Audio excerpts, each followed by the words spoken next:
why would I not believe, and why would all our viewers not believe that you're actually palming off your failures? Because America did not do enough. Let's talk about ISIS. America did not do enough to adequately support or train, for example, the Iraqi army in the run-up to the, talk about the withdrawal. You knew exactly what the Iraqi government was up to, how unpopular it was. You did not act.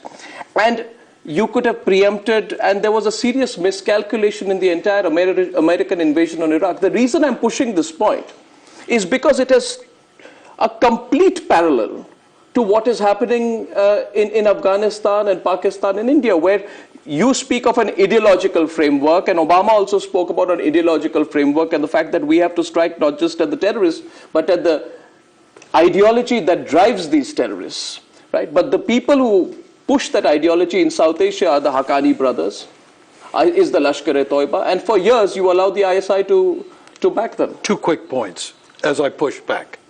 The first point that I ask that you take very seriously is that the United States cannot create an effective Iraqi, Syrian, or any other opposition. We can enable a pushback. We can enable Iraqi forces, and we trained over 250,000 Iraqis and armed them. But we cannot be the political spirit of the country. We can argue, we can try to persuade, but in the end, it's an Iraqi fight and those of the region around it. Second, you make the point about Pakistan and Afghanistan. And there I think you would have to recognize and agree with me that Pakistan is a hugely complicated problem, because it's both an exporter of terror and an enabler in dealing with terror. And you cannot rule out one in favor of the other. If you want to deal with terror that flows out of Pakistan or takes place inside of Pakistan, you need the full cooperation of Pakistan's government and security forces. We have an issue on that. I'd like to get Richard also in this. But we have an issue with the fact that you keep Pakistan as an ally on terror, despite the fact that Mullah Omar is living there, despite the fact that the person who comes out on these videos, Ayman al-Zawahiri, is operating from there, despite the ISI, which by your own admission is complicit with the Afghan Taliban.